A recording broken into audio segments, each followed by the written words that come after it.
A casual hoodie, a luxury showroom, and one jaw-dropping reveal. What happens when a car dealership manager misjudges the man who secretly owns it all? Jacob pulled into the parking lot of Prestige Motors, the flagship dealership he had recently acquired in sunny Scottsdale, Arizona. The desert heat shimmered off the sleek luxury vehicles parked out front, their glossy finishes practically glowing in the afternoon sun. He parked his modest SUV in an unmarked spot at the back and stepped out, taking a moment to scan the dealership's facade. He wasn't dressed for attention, quite the opposite. A simple gray hoodie, slightly worn jeans, and sneakers were his uniform for the day. His decision to dress casually was deliberate. He wanted to see the dealership's true colors, to experience how it operated when no one knew the new boss was watching. As he walked towards the entrance, he noticed a small group of employees inside, chatting near the front desk. The faint hum of laughter and casual conversation carried through the glass doors. Jacob opened the door and stepped inside. The air-conditioned showroom was a stark contrast to the heat outside, filled with the faint scent of leather and fresh wax. Rows of pristine cars gleamed under the bright overhead lights. The chatter quieted as he walked in. Jacob caught the brief glances exchanged between the employees, their eyes flicking to his hoodie and sneakers. He felt the subtle shift in energy, the kind that spoke louder than words. But he wasn't here to make assumptions, he was here to observe. Then from across the showroom she appeared, Jennifer. Jennifer was a middle-aged woman with sharp features and an even sharper gaze.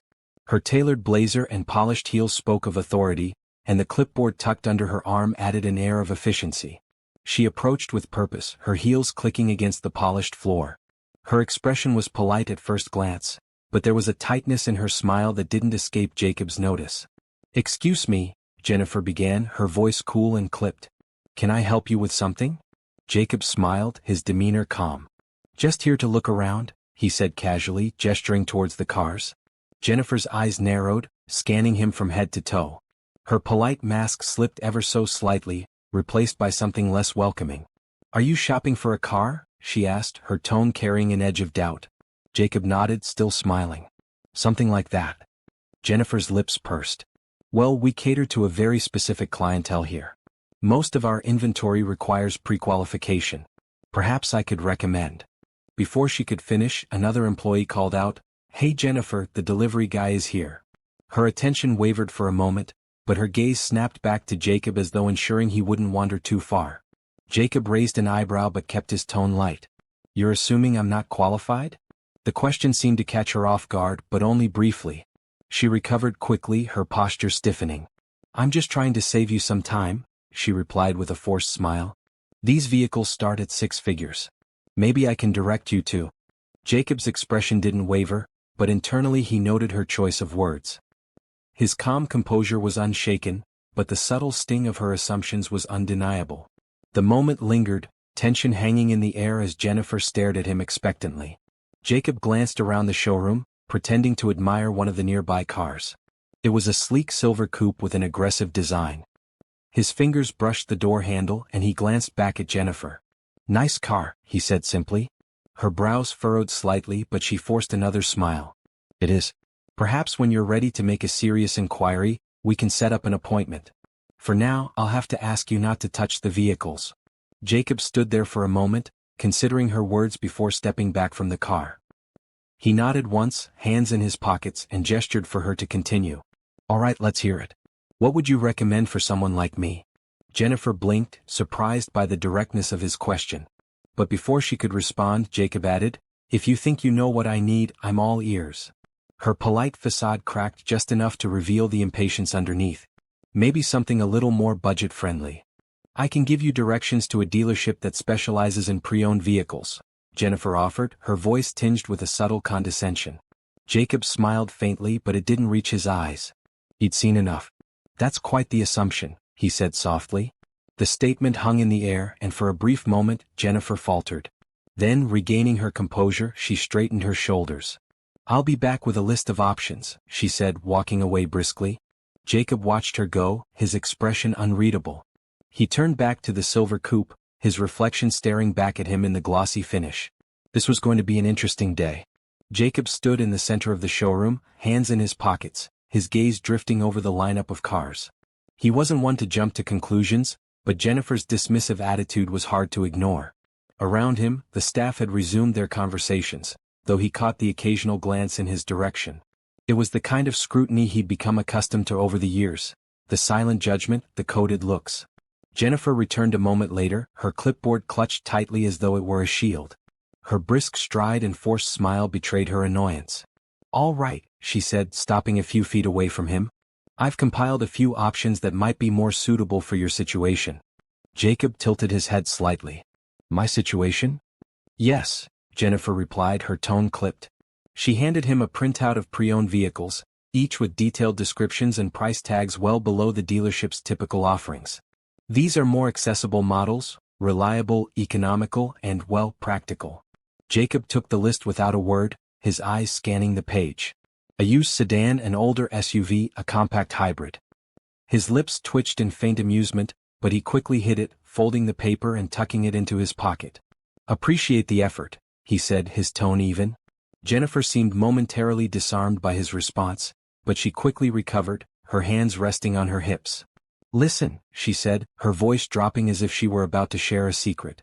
"I'm just trying to be realistic with you. Prestige Motors isn't for everyone. I don't want to waste your time." Jacob met her gaze, his expression calm but unwavering. "And what exactly makes you think I'm not your target customer?" Jennifer hesitated, but only for a split second. "I've been doing this a long time," she said. "I can tell when someone's out of their depth." "Out of their depth," Jacob repeated, his voice neutral, almost thoughtful. "Interesting." There was a flicker of uncertainty in Jennifer's eyes, but she pressed on. "I'm just being honest. It's better to be upfront than to have someone leave disappointed." Jacob let out a soft chuckle, shaking his head slightly. "Honest, huh? I like honesty. How about this, you let me speak to the owner. Think we can make that happen?" Jennifer's eyebrows shot up. For the first time she seemed genuinely caught off guard. "The owner?" "That's right," Jacob said, his tone light, almost conversational. "I'd like to have a word with them." Jennifer's lips twitched in a poor attempt at a smile. "Well, that's not possible today. The owner doesn't just drop by for casual visits. They're a busy person." "I'm sure they are," Jacob said, nodding slightly. "But maybe you could give them a call, let them know I'm here. I think they'd want to meet me." Jennifer's smile tightened. She was beginning to lose patience, and it showed. "Look, sir, I'm trying to be as polite as possible, but this is getting ridiculous. I have other customers to attend to. If you're serious about buying a car, we can schedule a meeting with one of our sales consultants. Otherwise..." "Otherwise what?" Jacob asked, his tone still calm, though there was an unmistakable edge to his voice now. Jennifer's eyes narrowed, her frustration bubbling to the surface. "Otherwise, I'm going to have to ask you to leave." The words hung in the air, heavy with implication. Jacob stood still, his gaze locked on hers. For a moment, the entire showroom seemed to hold its breath. Then, slowly, Jacob reached into his pocket and pulled out his phone. "All right," he said, scrolling through his contacts. "I'll make the call myself." Jennifer blinked, her brow furrowing. "What are you doing?" "Just calling the owner," Jacob replied, lifting the phone to his ear. "Shouldn't take long." Jennifer's confidence faltered, her irritation giving way to confusion. She opened her mouth to speak, but no words came out. Around them, a few employees had stopped what they were doing, their attention drawn to the unfolding scene. Jacob held up a finger as if to say, "Just a moment," then turned slightly away, speaking into the phone. "Yeah, it's me. I'm at the dealership. Everything's fine, just a little misunderstanding. Could you let them know I'm here?" He ended the call and slipped the phone back into his pocket, turning back to Jennifer. "They'll be here shortly," he said simply. Jennifer stared at him, her mouth slightly open. Who did you just call?" Jacob didn't answer right away. Instead, he glanced around the showroom, his gaze lingering on the staff who were now watching intently. "Guess we'll find out," he said, his tone almost playful. The tension in the room was palpable, pressing down on everyone present. Jennifer shifted uncomfortably, her composure beginning to crack. Minutes passed, but the room felt frozen in time. Jennifer busied herself with her clipboard, though her movements were stiff and deliberate, betraying her unease.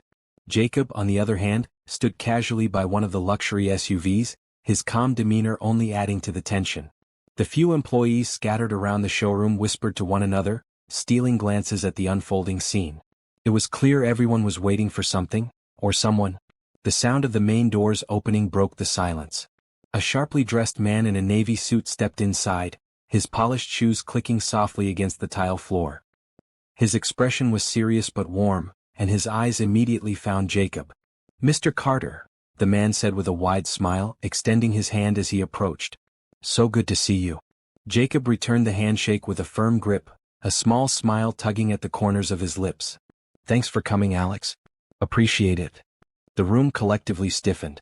Jennifer's clipboard nearly slipped from her hands as her eyes darted between Jacob and Alex, the dealership's regional director. Her confusion quickly morphed into visible alarm. "Wait, Mr. Carter?" she echoed, her voice uncertain. Alex turned to her, his friendly demeanor shifting into something more professional, almost curt. "Jennifer, I see you've already met Mr. Carter." Jennifer blinked, her mouth opening and closing as though searching for the right words. I didn't realize." "You didn't realize he's the new owner of this dealership," Alex finished for her, his tone sharp. He glanced at Jacob, an apologetic look on his face. "I trust this wasn't your ideal welcome." Jacob raised a hand, stopping him. "It's all right, Alex.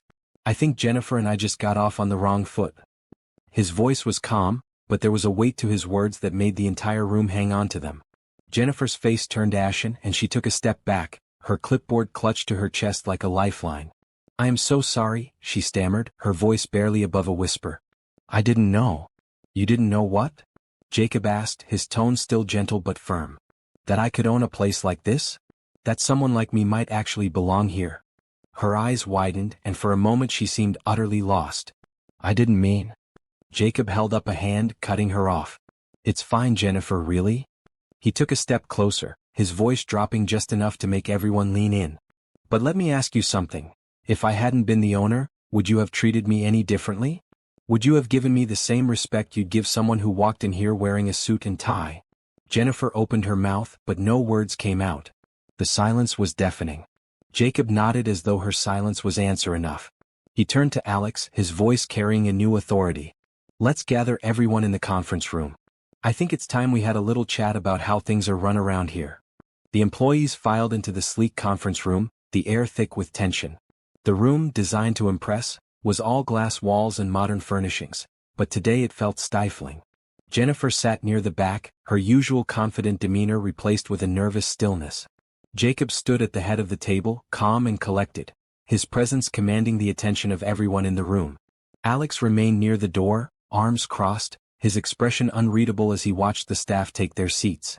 The quiet murmur of whispers died down as Jacob cleared his throat, his gaze sweeping across the group. "Thank you all for joining me on short notice," Jacob began, his tone measured but firm. "For those of you who don't know, my name is Jacob Carter, and as of last month, I'm the new owner of Prestige Motors." There were murmurs of surprise from a few employees, their reactions ranging from curiosity to embarrassment. Jennifer sank lower in her chair, avoiding eye contact. "I came here today dressed casually for a reason," Jacob continued, his voice steady. "I wanted to see how this dealership operates when no one knows who I am. I wanted to experience what a potential customer might feel walking through these doors." He let the words settle for a moment before continuing. "What I experienced today was disappointing. I was judged not for what I could bring to the table but for how I looked. And I'm not here to single anyone out, but we need to talk about what that says about the culture of this dealership." Jennifer shifted uncomfortably in her seat, her face flushed with embarrassment. Jacob's eyes briefly flicked to her before moving back to the group as a whole. "This isn't just about me," he said, his voice steady and calm. "It's about every person who walks through those doors, every customer who doesn't fit into someone's preconceived notion of what a luxury car buyer looks like." One of the younger sales associates raised his hand hesitantly. Jacob nodded toward him. "Go ahead." "Mr. Carter," the young man began nervously, "I think most of us try to treat customers fairly, but sometimes it's hard not to make assumptions." Jacob nodded, his expression thoughtful. "I get that," he said. "We all have biases whether we want to admit it or not. But here's the thing, it's not enough to just try to be fair. We have to actively challenge those biases. We have to create an environment where everyone feels respected, regardless of their appearance, background, or anything else." He paused, letting the words sink in before continuing. "This dealership has built a reputation for excellence. But excellence isn't just about the cars we sell, it's about the experience we provide. And from now on, that experience is going to be built on respect, inclusivity, and fairness. There was a ripple of agreement around the room, though a few faces remained wary. Jacob's gaze settled on Jennifer, who sat frozen, her hands clasped tightly in her lap. "Jennifer," he said gently but firmly, "I want to give you the opportunity to speak. Is there anything you'd like to say?" All eyes turned to her. She hesitated, her voice barely audible when she finally spoke. I made a mistake," she admitted, her cheeks flushed. "I misjudged you, and for that I'm truly sorry." Jacob nodded, his expression unreadable. "Thank you for saying that," he said. "I hope this experience will serve as a reminder for all of us, not just you. Because change starts with accountability." He turned back to the group. "Moving forward, we'll be implementing new training programs to ensure this dealership represents the values I believe in. Every customer deserves to be treated with dignity, no exceptions. If anyone has an issue with that, now's the time to speak up." The room was silent. The silence in the conference room was deafening, broken only by the faint hum of the air conditioning. No one spoke, but the weight of Jacob's words lingered, pressing on everyone present. Jacob let the quiet stretch just long enough to make his point before speaking again, his voice calm but resolute. "Good," he said. "I'm glad to see we're all on the same page. Change isn't always easy, but it's necessary, and this dealership is going to lead by example." He took a step away from the table, his hands resting lightly on its edge as he leaned forward slightly. "Let me make something clear. I didn't come here today to humiliate anyone. I came to understand what kind of culture I've inherited and how we can make it better." His eyes moved to Jennifer, who still sat quietly near the back. "Jennifer," he said, his tone softening just enough to make it clear he wasn't attacking her, "you're an experienced manager, and I'm sure you've worked hard to get where you are. But today was a wake-up call for you and for all of us." Jennifer looked up, meeting his gaze for the first time. "I understand," she said, her voice shaky but sincere. "I was wrong, and I'll do whatever it takes to make this right." Jacob nodded. "I believe in second chances," he said simply. "But accountability comes first. I'll be meeting with you one-on-one to discuss next steps. For now, let's focus on moving forward." He straightened, turning his attention back to the rest of the team. "We're not just selling cars here. We're building trust, creating relationships, and representing a standard of excellence. If you're on board with that, I'm here to support you every step of the way." There was a murmur of agreement, this time louder and more genuine. The staff seemed to relax, the initial tension giving way to a sense of renewed purpose. Even Alex, who had been standing quietly by the door, nodded in approval. Jacob smiled faintly, the kind of smile that hinted at both relief and determination. "All right then, let's get back to work. And remember, how we treat people matters more than anything we sell." As the employees began to file out of the room, Jacob caught Jennifer lingering by the door. She approached him hesitantly, her hands twisting nervously. "Mr. Carter," she began, her voice low, I want to thank you for giving me a chance to do better. I won't let you down." Jacob looked at her for a moment before responding, his voice steady. "I hope you mean that, Jennifer. Actions speak louder than words. But I believe people can change if they're willing to try." She nodded, her eyes earnest. "I am." Jacob watched her leave before turning to Alex. "Let's set up a meeting with the staff next week," he said. "I want to make sure everyone knows what's expected moving forward." Alex grinned, his respect for Jacob evident. "You've got it, boss." As Jacob stepped back into the showroom, he glanced around at the cars, the gleaming surfaces reflecting the afternoon light. He thought about how much work lay ahead, but for the first time that day he felt optimistic. This wasn't just about running a dealership, it was about creating something bigger. A space where people were judged by their character, not their appearance. And Jacob was ready to lead the way.